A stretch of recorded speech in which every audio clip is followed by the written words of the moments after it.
Woohoo, yo, what's going on, y'all? It's your boy, One Physical Therapist Assistant. Shout out to you for coming through. Yo, I don't know what to do with myself, y'all.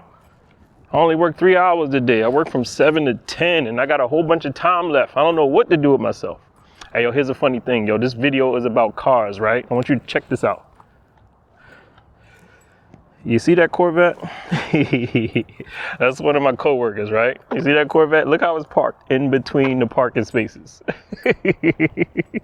I'm not hating on the person who drives this Corvette. I am not. I am just saying, when you buy expensive cars like that, this is what you got to do. You got to park in between parking spaces and take up 2 spaces so nobody hits your car.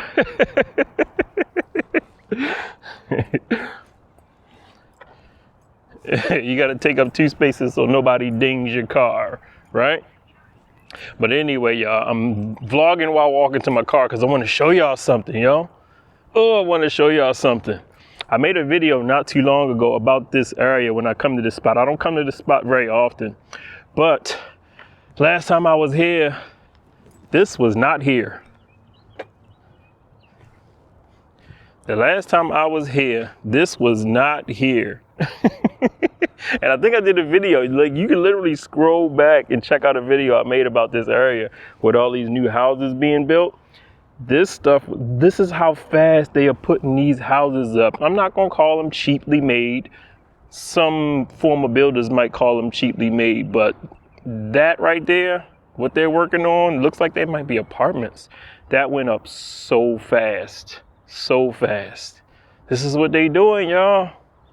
I told y'all about Delaware. They are cutting these trees down and turning them into these apartments and 2-story homes and single family homes, which is making a lot of people flock here. But like I said, it's just interesting to see it unfold. Interesting to see it unfold. I don't hate on it. You know, I know this is what happens, but it's interesting to see it unfold. Y'all want to take a trip over there? I think I might stop by and check it out today. What y'all think? Y'all want to take a little tour through this new neighborhood they got? I want to go see what it's like. Thank y'all. Again, I have to thank y'all for letting me use this this platform to tour the new neighborhoods in my state. Because I would have never done it if I didn't have a reason. But I'm sharing it with my friends. But I'm going to go check it out. But anyway, we got to get back to the intro.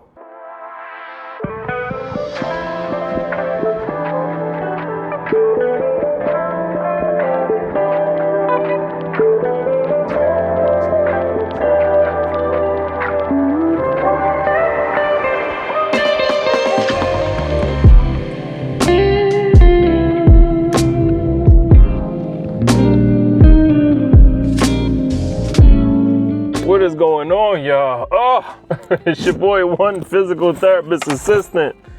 Oh man, short day. I don't know what to do with myself. I think I might go home and exercise a little bit, maybe clean my garage out. I got to put a new basketball net on my basketball hoop because the one I got is a little bit old. It's getting nice out. Get to shoot around a little bit in the driveway. I do not play full court basketball anymore. I almost tore my Achilles the last time I did it, so I don't do it anymore. But I will shoot around in the driveway. Well, I'll play half court when I get with the fellas. We might play a little half court, but full court, oh no. Sorry for you, can't do it. Oh man, I hope y'all good today, man. I hope y'all are good.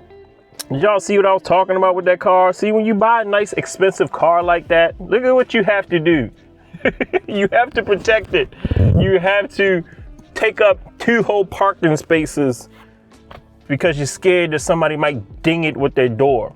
And you know, some people don't like to see that. You know, some people see a nice car taking up 2 parking spaces and it might rub them the wrong way. And I'm not saying something gonna happen to your car, but this is what I would do if I had a Corvette, okay? If I had a nice, really nice car that I'm worried about getting dinged, I would, anywhere I went, y'all know I'm a therapist, so I am all about movement and exercise and activity, right? I would park as far away as I could. I would park as far away as I could. That way, I know nobody ain't gonna park too close to me, and I know I'm going to exercise. I'm gonna get some steps in, walking to my destination. So look, check this out. That Corvette is parked over there somewhere, okay? It's over there, but look at all this parking lot he got. He could have parked anywhere. He could have parked anywhere in this big old parking lot. But he chose to park near the facility and take up 2 parking spaces. Now, mind you, we had a facility where old people like to come and visit their loved ones. You don't take up 2 parking spaces close by. You just park further away so you can get some steps in. But that's neither here nor there, y'all. Oh, man. Interesting day. I met an interesting guy, yo. Interesting dude, man. Very interesting. Gave me a little bit of a lesson. I love getting lessons. No, like a history lesson. I love getting history lessons from my patients, man. When they teach me things that I didn't know, I'm always open to learn new things. But man, he was on his stuff when it came to his thing. When it came to his thing. And you know what his thing is or was? Racing. My man pulled the scrapbook out on me. He pulled the scrapbook out on me. When they got the scrapbook, I don't know, one of his loved ones probably brought the scrapbook in for him. But he pulled the scrapbook out on me. That scrapbook had old school pictures. When I tell you this guy was fly back in the day, I'm talking super fly. Old white gentleman, heavy set, stocky. He was into boxing. He showed me pictures of him and Don King from back in the day. I don't know if you know Don King, the infamous boxing promoter from way back in the day. He showed me pictures he used to box in the Navy. He showed me pictures from that. He showed me a couple autographs he got from a few old school boxers. So he was really big into boxing. He told me his record was 22-0 when he boxed in the Navy. I said, okay. I don't know that. I didn't fact check him. But he said he was good. But he was real big into racing. Okay? So, understand, if you love cars, if you're watching this video and you love cars, I want you to listen to me. If you love cars, please understand that if you keep living, there's a high probability you're going to have to give up your love of cars one day. And do you know how devastating that can be for a person who loves cars? Now, nice cars are nice. Yes, they're nice. Nice cars are nice. But if you got some kind of affinity, if you got some kind of passion, some kind of love for cars, I need you to understand that at some point you might have to enter driving retirement. And my man is hot. He is mad that he's being forced into driving retirement. I asked him what he used to do back in the day. He used to race cars in Europe. Now, what I learned today is racing in Europe is not the same as racing in America, according to him. And I believe him because he's got the receipts to prove that he used to do this. Racing in America is big. We have NASCAR, Indy 500, whatever I'm in Delaware, so we got the NASCAR, we got the racetrack here. It's very big. Whenever there's a race, watch out because traffic is going to be crazy in Dover, Delaware. So it's a pretty big deal in Delaware. But he said it pales in comparison to racing in Europe. I don't know if there's any Europeans watching. Please let me know. Is racing that big of a deal in Europe? Let me know. I don't know too much about racing in Europe. We have NASCAR. He said they have something called IMSA, which has been along way longer than NASCAR. And he said NASCAR pales in comparison to IMSA. And I'm gonna tell y'all a little bit more about it after we check out this development. Y'all get to tour it with me. I've never been in here. Luxury rental, single family homes and duplexes. Did you just hear what I just said? Pay attention to what I just said. Luxury rental, single family homes and duplexes. So these are rentals, y'all. That's crazy. What happened to home ownership? Huh? We're going to tour through here. We're going to go through this area where a lot of the homes are already built, but they're building a lot more. So let's take a little ride along. Here, I'm going to let y'all see the sign. Let's stop and read this sign together. It's free and clear. So, luxury rental single family homes and duplexes from the mid $2,000 per month. Did you hear that? Did you see that? Can you see that? Eden Hill Village, single family homes, clubhouse and pool, maintenance free living, $2,000 per month. What have we come to as a society when you got to pay $2,000 a month? It's ridiculous. I don't like it. Let's take a look at some of these $2,000 per month duplexes. What y'all think? Cookie cutters? They are side by side. So, I see what's happening here. So you see these homes, they're two. They're not one. These are one over here.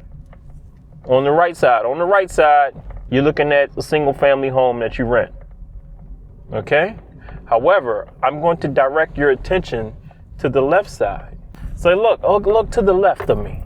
Look to the left. Can you see these places to the left? These places to the left are two homes attached. Interesting. So on one side you got one side you got two homes, one side you got single homes. Hey, look at that. Like how crazy does that look? You pull up to your garage and it's right next to the other garage. I don't know about that, y'all. What y'all think about that? Very, very interesting. Does this go around? Can I take this around?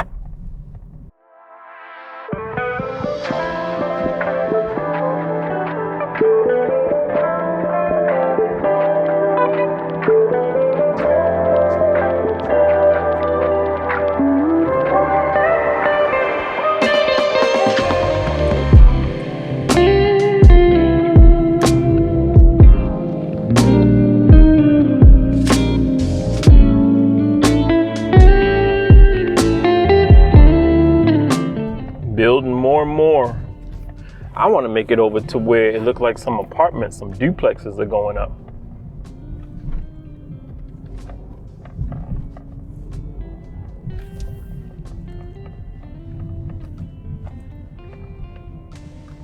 So those homes over there are two family homes, are side by side.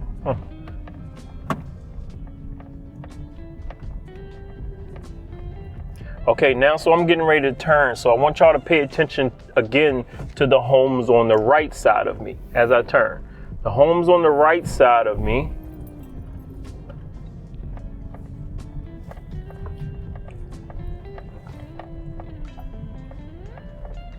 So the homes on the right side of me are side by side. So those are two homes. That's not one home. Those are two. You're right next to your neighbor. Like you probably knock on the walls and send signals to your neighbor.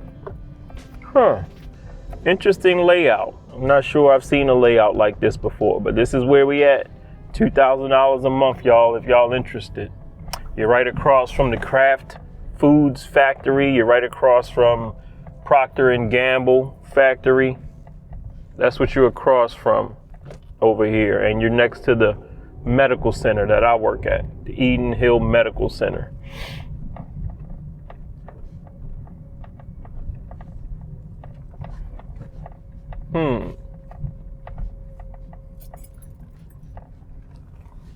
All right, so I think we're getting ready to check out some duplexes. So these are duplexes. Remember what I told y'all? No two-story homes. No two-story homes. This is coming from a man who lives in a two-story home. These might be 3 stories. Some of them. Off to the left, they're 3 stories, I think. Wow. right, this is back where the new construction is. Let's see what they building back here. Oh, this must be the clubhouse. This must be the clubhouse over here. Yeah, it is.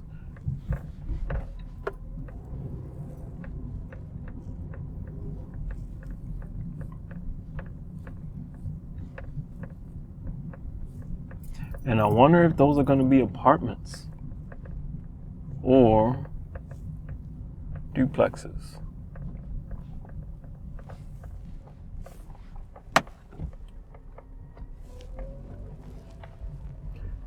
New home information.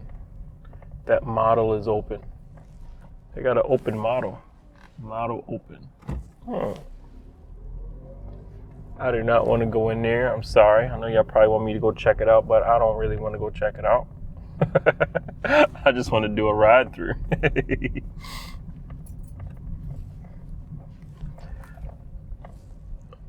They are not stopping. They are building more and more. Well, let's take a ride around here.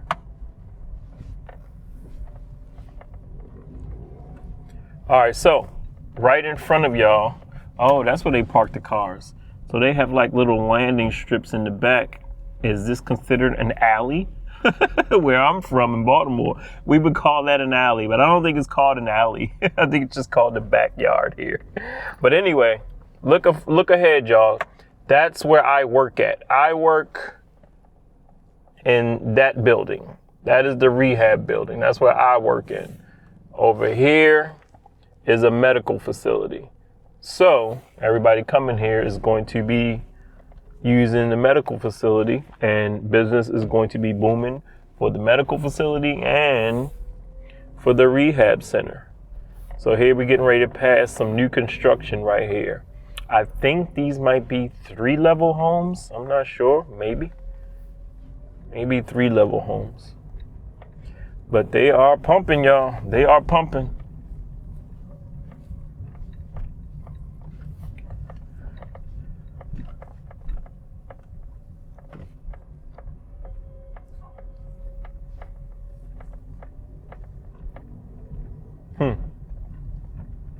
I don't know, y'all. Let me know what you think. That's something that interests you?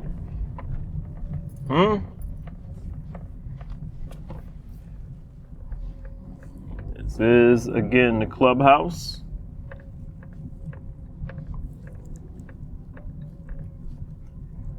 And this is what I'm cautioning against. This stuff, y'all. 3-story townhomes. Please don't do it. 3-story townhomes. Don't do it. Don't do it. Don't do it.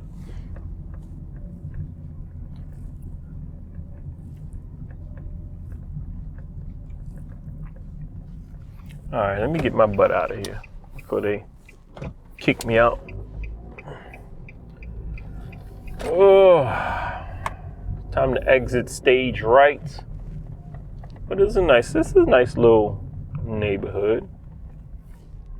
I'm sure these homes are going to fill up fast, very, very fast.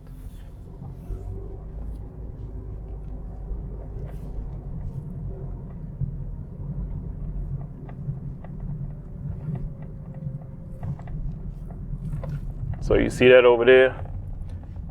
Leaving out this development, that is Kraft Foods right there. Kraft Heinz, I believe it is now. But that's the Kraft Foods factory. I had a patient who worked over there at Kraft Foods for 51 years. 51 years. I asked her, what did they do for her retirement? She said, not a daggone thing. I don't know if that's true. I'm sure they gave us something. 51 years? You gotta give me something after 51 years, bruh. Alright, so back to my guy, man. Back to my guy giving me a lesson on racing in Europe. He said that NASCAR was only developed after World War II, but racing in Europe, IMSA, he said it was way before NASCAR.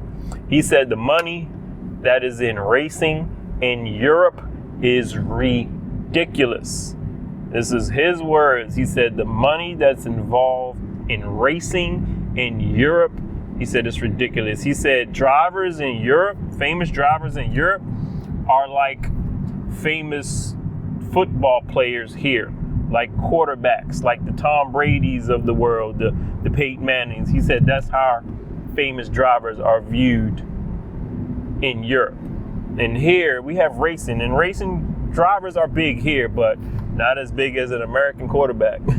You feel what I'm saying? So he's giving me like a little lesson. But I make this video to talk about enough reasons why I don't really rock with cars like that anymore. Is because the frustration that this man is demonstrating, because he now has to enter driving retirement. He is mad with his family. He is mad with his wife. He is mad with everybody because he thinks everybody is trying to take away his ability to drive when he probably shouldn't be driving. Probably shouldn't be driving. I learned a lot from him, man. I learned that if you develop this affinity, this love with these automobiles, it's going to be hard later on in life where you have to give them up. Like my man is going through. I had to, my mother, she had a hard time with driving retirement. She still sometimes looks at cars to buy, but she had to give it up because she was having some issues behind the wheel and with her health, and it's a hard thing to do. And like most people say when they have to give it up, I feel like you're, quote, taking away my independence. I feel like you're taking away my independence. You know how many times I've heard that line? You're taking away my independence. That's how they feel. So me knowing that if I develop this constant need for cars, this constant love and affinity for vehicles and automobiles, then I'm probably going to feel like that later on too. Even though I live in a place where I need a car. In order for me to get around, to work, and from home, anywhere, I need a car.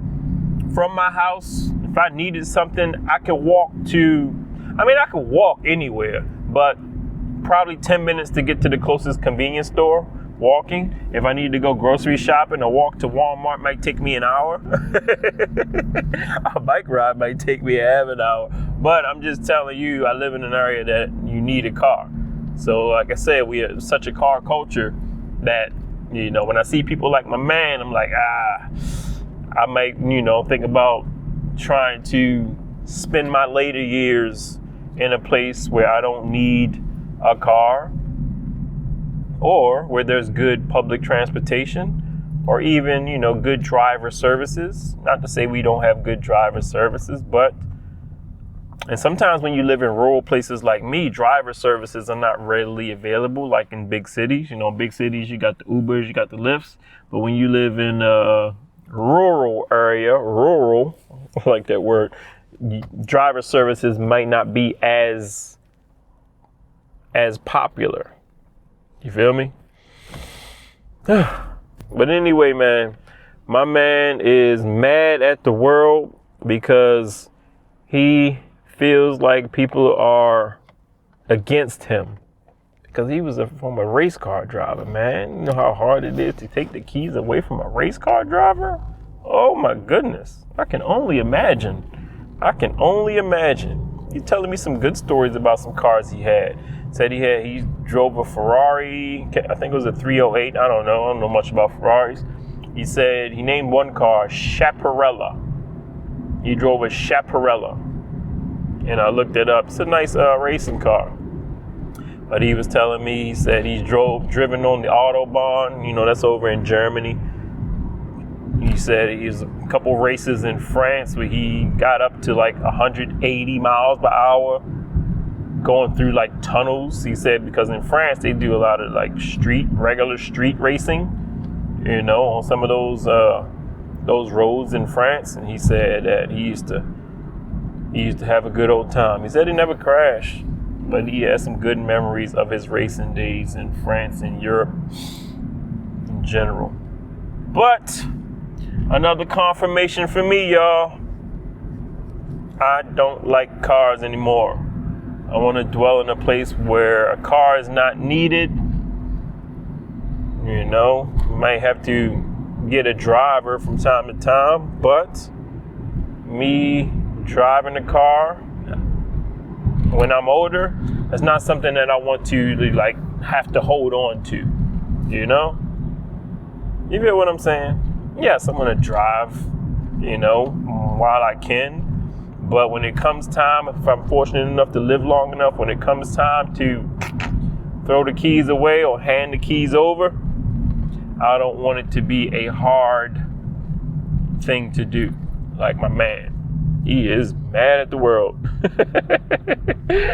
He's mad at the world. And I told him, I said, I don't know, man. I try to hold out hope for him. I was like, I don't know. I'm not going to say you because he was asking me. Just met me and asking me, do I think he'll ever drive again? Bruh, do you know how many times we get to, as therapists, we get the can I drive again question so much. And we are not equipped to answer that question. That's a better question for a doctor, for your loved ones, because I don't know how you look behind the wheel. You know, I don't know, but I get that question a lot, and he asked me too. He said, when do you think I'll be able to drive again? I said, brother, that's what I said. I said, brother, I said, I do not know. I'm the wrong person to ask that question, even though I get that question a lot. Oh, man. So anyway, y'all, just another car rant. Y'all know I got car rants for days. I always got a good car rant. It's because I've been like, I'm not going to say like enlightened. I'm going to say after learning our history on automobiles, the history of automobiles, you know, I don't look at it as anything more than a tool. You feel what I'm saying? I don't view it at this point. I don't view it as anything more than a tool. Of course, I used to view it as a status symbol. I used to view it as a cool thing. I used to view it as a thing to exude my masculinity back when I lived in Baltimore. But now, after learning what I've learned and after seeing the end result of driving retirement, I'm going to use this tool for what it's intended for, with no frills attached and no special attachments to this tool, if that makes sense. I hope I'm making sense. It's just a tool. But anyway, y'all, once again, as always, man, it's your boy, One Physical Therapist Assistant. I appreciate all y'all comments. I appreciate all y'all for coming through, tuning in. Shout out to, the people who left the nice comments about the thrift stores and the yard sales. I understand. I get it. But anyway, I appreciate y'all, man. I really do. Hope y'all have a good day today and tomorrow. Make sure you respect your elders. Make sure I hope I'm helping you to develop a newfound view of the older generation. That's one of my goals with the channel. Y'all, as a therapist, y'all should see me, even when I'm with my wife. And ask any therapist this, when we're out and about and we're people watching, we are analyzing human beings so much. We are analyzing the way they walk. We are analyzing when we see older people walking with walkers and canes, we are analyzing them to see if they're walking right, if their cane needs to be adjusted, if their walker needs to be adjusted, if their posture is good, if they're walking with a limp, if they have an antalgic gait. We are analyzing these things so much. So I have a deep appreciation for the older generation, and I'm always keeping an eye on them, the ones I know and complete strangers. So I hope that I'm clicking a little part of your brain and getting you to do the same thing. When you out and about, you go out to dinner with your boo and you see somebody older struggling, maybe with their doggy bag or with their cane or something, do you lend a hand? Huh? You still hold a door, right? Are y'all door holders? And people watching this video, are you some door holders? I swear, man, like that is like the least. That is the least, y'all. Y'all better be some door holders. Because I'm finding that not a lot of people are door holders anymore. So I hope y'all some door holders. It's the very least you could do. But anyway, y'all, help people whenever you get a chance, man. I appreciate you, and I will holler at y'all in the next video.